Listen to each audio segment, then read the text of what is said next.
Hello, my dear students. Today we are going to start with the chapter named as Metal Casting Process.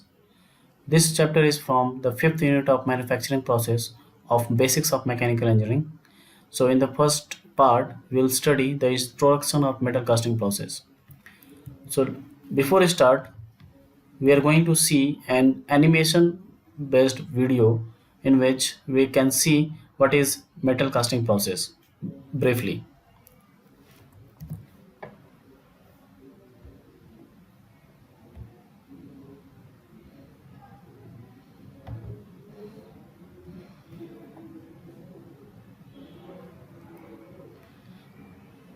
So, what is sand casting? Sand casting is the most widely used casting process in manufacturing. The advantage of using the sand to manufacture products of metal is that sand is a very resistant to elevated temperature. So sand casting is can be used at a very high temperature. So at a very high temperature, so it can be used for the material which will have a very high melting point. So the almost all metal casting material can be used for with sand casting. The sand casting can range in a size from very small to extremely large product size.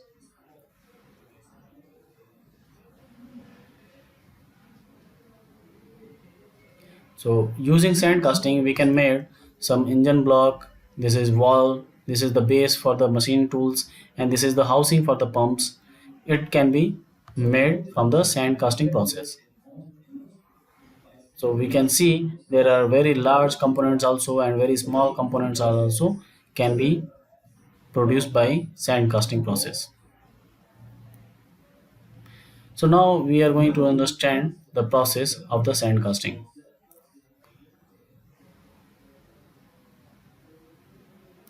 So we can see the first of all we are going to clean out this floor and just put this box. This is the box which is open in the opposite sides, and we will fill this box with a sand. But before that we use a pattern. Pattern is an inverted part of the product.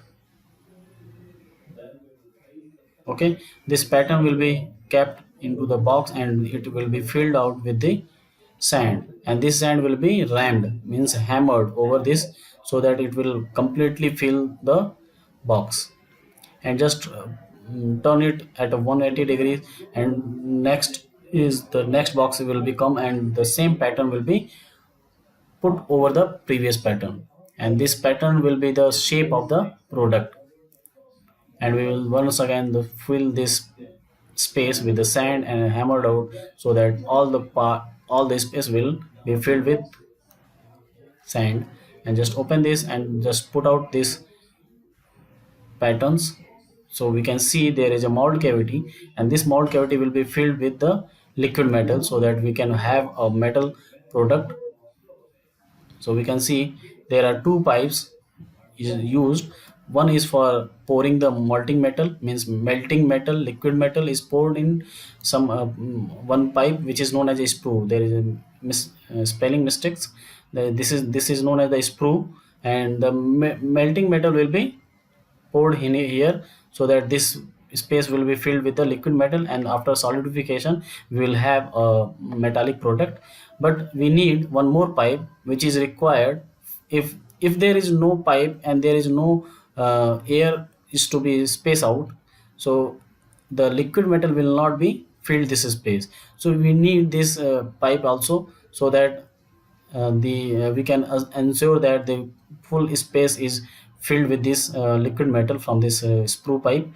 So this is known as a riser. So the liquid metal will fill firstly this space and this space and this space and this riser also. So we can see from there that the full space has been filled out. That's why the metal is coming out from this riser. So this is also for the insurance of liquid metal has filled all the space in the sand mold cavity. So we can see the liquid metal is filling out, and this is going to be filled up to here, and we can assure that this liquid metal has been filled out. And it is also required for the, if whenever the liquid the metal is in the liquid state, it will have a more volume. So after solidification, this metal will be shrinkage, means it will compressed means it will its volume will be decreased. So volume will decrease, and that decreased volume is to be filled by this riser liquid metal. So the riser is also required to be designed in such a way. So this is the brief explanation for the how sand casting process done. So this product will be come out from the mold. So just we are going to see what are the steps in the detail. So casting is one of the oldest manufacturing process. It is the first step in making most of the products.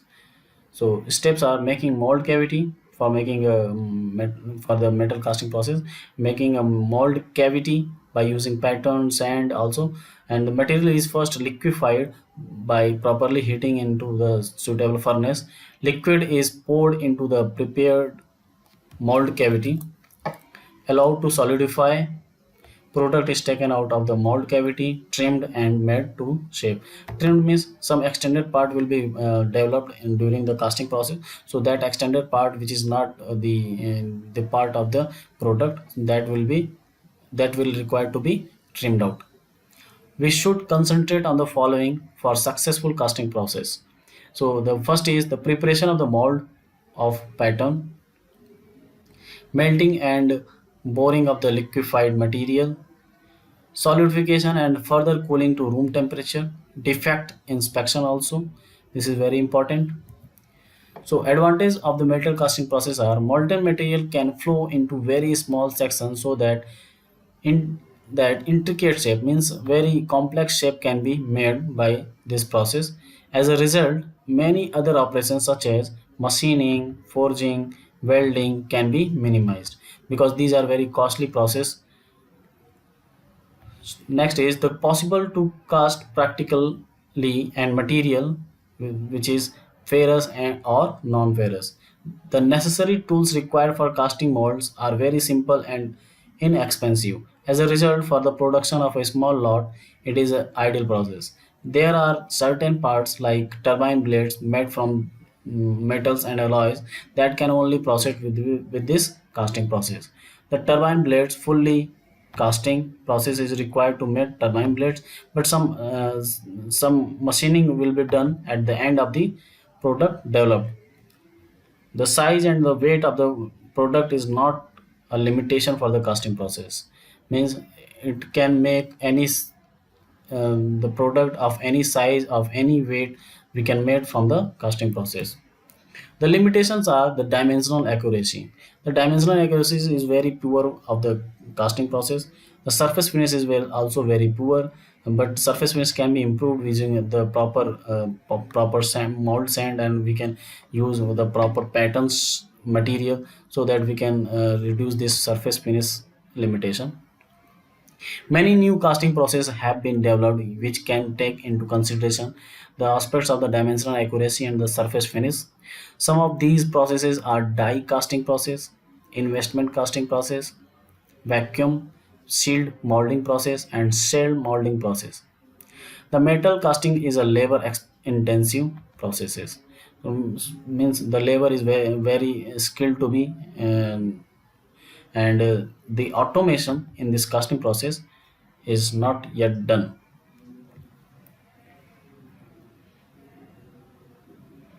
So thank you for listening this part 1, and we will come with the second part, in which we will study the components used in the sand casting. Till then, thank you.